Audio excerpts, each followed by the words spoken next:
ஒரு ஊரில் வெகுளித்தனமாகவும் தன் சொந்தங்கள் எதை சொன்னாலும் அப்படியே நம்புகின்ற ஒரு வெள்ளந்தியான வாலிபன் ஒருவன் வாழ்ந்து வந்தான். அவனின் குணத்தை தெரிந்து கொண்டு அவனிடம் இருக்கும் செல்வங்களை கொஞ்சம் கொஞ்சமாக உறவினர்கள் அபகரிக்க தொடங்கினார்கள். இப்படியே நாட்கள் நகர இறுதியில் எல்லாவற்றையும் இழந்து தன் மனைவி மகளுடன் அந்த ஊரை விட்டே புறப்பட வேண்டிய சூழ்நிலைக்கு தள்ளப்பட்டான். தன் மனைவி மகளை அழைத்து கொண்டு பக்கத்து ஊருக்கு சென்றவன் அந்த ஊரின் தலைவரை சந்தித்து, ஐயா, நான் பக்கத்து ஊரை சேர்ந்தவன். என்னுடைய வெகுளித்தனத்தால் என்னிடம் இருந்த செல்வங்களை என்னுடைய உறவினர்களே அபகரித்துக் கொண்டனர். அவர்களின் துரோகம் தெரிந்த பிறகு அவர்களின் முகத்தில் முழிப்பதற்கு விருப்பமில்லாமல் என்னுடைய மனைவி மகளுடன் இந்த ஊருக்கு வந்திருக்கிறேன். நான் பக்கத்து நகரத்திற்கு வேலைக்கு சென்று சம்பாதித்து வரும் வரை நீங்கள்தான் என் குடும்பத்திற்கு அடைக்கலம் தர வேண்டும் என்று கண்ணீருடன் கேட்டான். அவனின் இயலாமையை பார்த்த ஊர் தலைவர் அவருக்கு சொந்தமான ஒரு வீட்டில் இருவரையும் தங்கிக் கொள்ளுமாறு அனுமதி தந்தார். தன் மனைவியையும் மகளையும் அங்கு அழைத்து சென்றவன் தன்னிடம் இருந்த கொஞ்சம் பணத்தை மனைவியிடம் கொடுத்து, நான் விரைவில் நல்ல வேலையில் சேர்ந்து விடுவேன். வேலையில் சேர்ந்ததும் உங்கள் இருவரையும் வந்து அழைத்து செல்கிறேன். அதுவரையில் இந்த பணத்தை வைத்து மகளை பத்திரமாக பார்த்துக்கொள் என்று கூறிவிட்டு வேலை தேடி நகரத்திற்கு புறப்பட்டான். காட்டு வழியில் சென்று கொண்டிருந்தவன் களைப்பாக இருக்கவே சிறிது நேரம் ஓய்வெடுக்க நினைத்து ஒரு மரத்தடியில் உறங்க நினைத்தான். அப்போது அந்த மரத்திற்கு பின்னால் இருக்கும் கிணற்றிலிருந்து சத்தம் வருவதை கேட்டு அந்த கிணற்றை எட்டி பார்த்தான். நீர் இல்லாத அந்த வற்றிய கிணற்றில் ஒரு பாம்பு, சிங்கம், குரங்கு, மனிதன் என்று 4 பேரும் ஒவ்வொரு மூலையில் உயிர் பயத்துடன் உட்கார்ந்திருப்பதை பார்த்தான். வாலிபன் மேலே இருப்பதை பார்த்த சிங்கம், வாலிபனே, என்னை எப்படியாவது காப்பாற்று. அப்படி நீ என்னை காப்பாற்றினால் என்னால் முடிந்த உதவியை உனக்கு நான் செய்வேன் என்று சிங்கம் கெஞ்சியது. ஐயோ, உன்னை காப்பாற்றினால் உனக்கு இருக்கும் பசிக்கு என்னை கொன்று விடுவாய். என்னால் உன்னை காப்பாற்ற முடியாது என்று வாலிபன் கூறியதும், வாலிபனே, பசியால் நான் கொல்வதாக இருந்தால் இங்கிருக்கும் மனிதனையோ குரங்கையோ கொன்று என் பசியை தீர்த்திருப்பேன். எனக்கு பசியை விட என் உயிர்தான் முக்கியம். என்னை நீ முழுமையாக நம்பலாம். நான் நிச்சயம் வார்த்தை தவற மாட்டேன் என்று சிங்கம் கூறுவதை கேட்டு அதற்கு உதவுவதற்காக அந்த வாலிபன் முன்வந்தான். காட்டில் கிடைக்கும் கொடிகளையும் விழுதுகளையும் ஒன்றாக இணைத்து கயிறு போன்று திரித்து அதை கிணற்றில் வீச அதை பிடித்து கொண்டு சிங்கம் வெளியே வந்தது. வெளியே வந்த சிங்கம், வாலிபனே, இந்த காட்டிற்குள் தான் நான் வாழ்ந்து வருகிறேன். நீ செய்த இந்த செயலுக்கு நான் எப்போது வேண்டுமானாலும் உனக்கு உதவி செய்ய தயாராக இருப்பேன் என்று கூறிவிட்டு சிங்கம் காட்டிற்குள் சென்று விட்டது. அடுத்ததாக பாம்பு அந்த வாலிபனை பார்த்து தன்னையும் காப்பாற்றும்படி கெஞ்சியது. பாம்பை காப்பாற்ற வாலிபன் கொஞ்சம் தயக்கம் காட்டினான். நீ விஷத்தை உடலில் வைத்திருக்கும் அபாயகரமான உயிரினம். உன்னை காப்பாற்றிய பிறகு என்னை கடித்தால் என் நிலைமை என்னாகும் என்று தயங்கியபடி கூற, வாலிபனே, நீ என்னை முழுமையாக நம்பலாம். எனக்கு உதவி செய்தவர்களையும் எனக்கு தொல்லை தராதவர்களையும் ஒருபோதும் நான் கடிக்க மாட்டேன். என்னை காப்பாற்றினால் என்னால் முடிந்த உதவிகளை நிச்சயம் செய்வேன். அது மட்டுமல்ல, நீ உதவி வேண்டும் என்று என்னை மனதிற்குள் நினைத்தாலே போதும். நீ இருக்கும் இடத்திற்கு வரக்கூடிய சக்தி என்னிடம் இருக்கிறது என்று கூற, ஏதோ நினைத்தவனாக அதே கயிற்றில் அந்த பாம்பை காப்பாற்றினான். வெளியே வந்த பாம்பு அவனுக்கு நன்றி கூறிவிட்டு அருகில் இருந்த புதரில் மறைந்து விட்டது. அடுத்ததாக குரங்கை பார்த்தவன் குரங்கிடம் எதையும் கேட்காமலேயே கயிற்றை வீசி அதை கெட்டியாக பிடித்துக் கொள்ளுமாறு கூற அந்த குரங்கை பத்திரமாக வெளியே கொண்டு வந்தான். வாலிபனே, நான் உதவி என்று கேட்காமலேயே எனக்கு உதவி செய்தாய். உனக்கு ஏதேனும் கஷ்டமான சூழ்நிலை ஏற்படும் போது நிச்சயம் என்னால் முடிந்த உதவிகளை செய்வேன் என்று கூறிவிட்டு குரங்கு புறப்பட தயாரானது. அப்போது கிணற்றுக்குள் இருந்த மனிதன், வாலிபனே, மாமிசம் உண்ணும் சிங்கத்தை காப்பாற்றினாய், விஷம் நிறைந்த பாம்பை காப்பாற்றினாய், என்னையும் காப்பாற்று, உனக்கு புண்ணியம் கிடைக்கும் என்று சத்தம் போட்டான். அப்போது அதை பார்த்த குரங்கு, வாலிபனே, அவனை காப்பாற்றாதே. கிணற்றில் இருந்த 4 நாட்களில் இவனின் வஞ்சக எண்ணத்தை நான் புரிந்து கொண்டேன் என்று எச்சரிக்க அவனும் கொஞ்சம் யோசித்தான். உடனே அந்த மனிதன், வாலிபனே, அந்த குரங்கு கூறுவதை கேட்காதே. என்னை நீ காப்பாற்றாமல் சென்றால் என் மனைவியும் மகளும் அனாதையாக நிற்பார்கள் என்று கூறியதும் அவன் எதையும் யோசிக்காமல் அந்த மனிதனை காப்பாற்றினான். வாலிபனே, என் உயிரை காப்பாற்றினாய். உனக்கு ஏதேனும் உதவிகள் தேவைப்பட்டால் என்னிடம் வா. நான் அருகில் இருக்கும் கிராமத்தில்தான் நகைக்கடையில் பொற்கொள்ளனாக வேலை பார்க்கிறேன் என்று கூறிவிட்டு அந்த மனிதன் சென்று விட்டான். பின்பு அந்த காட்டில் சிறிது நேரம் ஓய்வெடுத்துவிட்டு இரவு வருவதற்குள் நகரத்தை சென்றடைந்தான். மறுநாள் காலையில் அந்த நகரத்திலிருந்த எல்லா கடைகளிலும் வேலை ஏதாவது கிடைக்குமா என்று விசாரித்தான். இப்படியே 1 வாரமாக திரிந்தும் அவனுக்கு வேலை கிடைக்கவில்லை.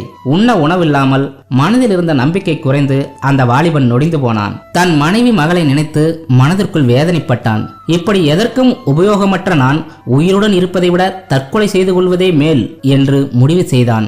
ஆனால் தன் மனைவி மகளை நினைத்து தான் உதவி செய்த அந்த 4 பேரிடம் கடைசியாக ஒரு முறை உதவி கேட்போம் என்று நினைத்துக்கொண்டு வந்த வழியே பயணத்தை தொடர்ந்தான். ஒரு வாரமாக சரியாக உணவு உண்ணாமல் இருந்தவன் காட்டிற்கு அருகே வந்ததும் மயக்கமடைந்து கீழே விழுந்தான். அதை பார்த்த குரங்கு அருகில் இருந்த ஒரு குளத்தில் நீரை எடுத்து வந்து அவன் முகத்தில் தெளித்து அங்கு கிடைக்கும் பழங்களை பறித்து வந்து அவன் வயிறு நிறையும் அளவிற்கு சாப்பிட கொடுத்தது. தன் உயிரை காப்பாற்றி பசியை போக்கிய இந்த குரங்கிடம் இதற்கு மேல் எந்த உதவியும் கேட்க கூடாது என்று நினைத்து கொண்டே நான் காப்பாற்றிய அந்த சிங்கம் இந்த காட்டிற்குள் எங்கிருக்கும் என்று குரங்கிடம் கேட்டான். குரங்கும் சிங்கம் இருக்கும் குகையை காட்டியது.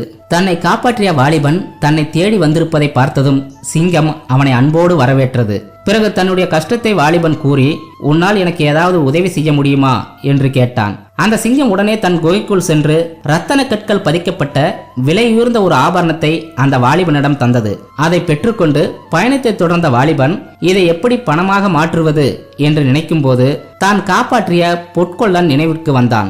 அந்த பொற்கொள்ளன் இருந்த கிராமத்துக்கு சென்று அவனை சந்தித்து தன்னிடம் இருந்த ஆபரணத்தை பணமாக மாற்றி கொடுக்குமாறு வாலிபன் கேட்டான். அந்த ஆபரணத்தை பார்த்ததும் இது அரசரின் மகனான இளவரசன் அணிந்திருந்த ஆபரணம் என்பதை உறுதிப்படுத்தியவன், இது உனக்கு எப்படி கிடைத்தது என்று கேட்க காட்டில் நடந்த விஷயங்களை கூறினான்.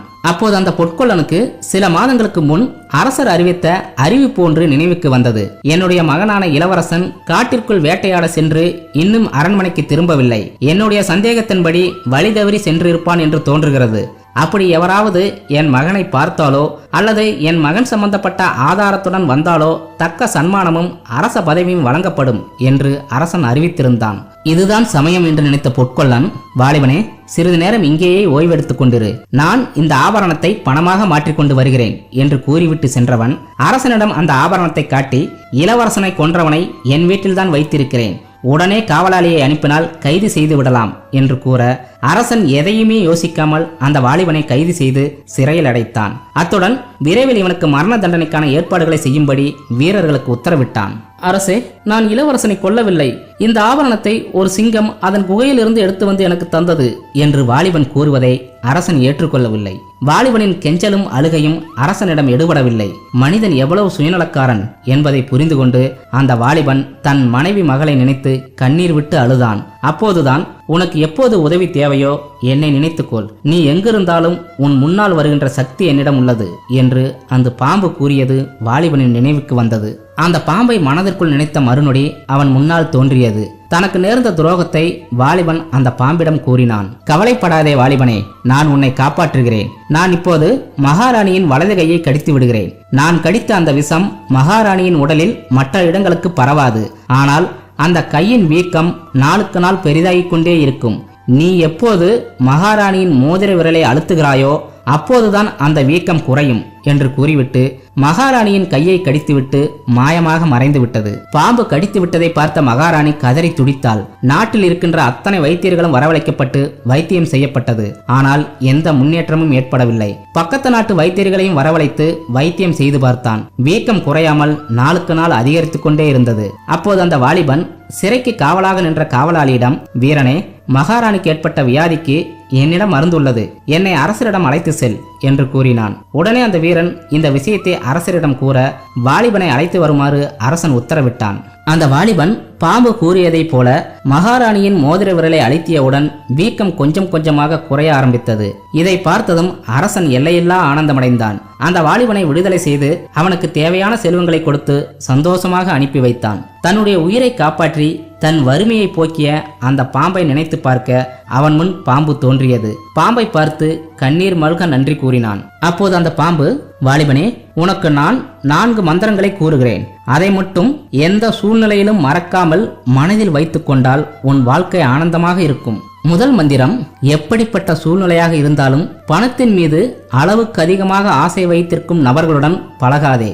நீ எவ்வளவுதான் அவர்களுடன் நெருக்கமாகவும் நேர்மையாகவும் பழகினாலும் பணம் கிடைக்கும் என்று தெரிந்தால் உங்களை கொல்வதற்கும் தயங்க மாட்டார்கள். இரண்டாவது மந்திரம், செய்த நன்றியை மறக்கும் குணம் படைத்தவர்களுடன் ஒருபோதும் உறவு வைத்துக் கொள்ளாதே. அவர்களின் உறவால் எந்த காலத்திலும் உனக்கு முன்னேற்றம் ஏற்பட போவதில்லை. மூன்றாவது மந்திரம், எதிரியாக இருந்து நண்பனாக மாறியவனை எப்போதும் நம்பாதே. நிச்சயம் அவன் ஒரு நாள் உனக்கு துரோகியாக மாறுவான். மாறுவான். 4வது மந்திரம், அதிக ஆண்களுடன் பழக்க வைத்திருக்கும் பெண்களோ அதிக பெண்களுடன் பழக்க வைத்திருக்கும் ஆண்களோ இவர்களிடம் மட்டும் ஒருபோதும் பழக்கம் வைத்துக் கொள்ளாதே.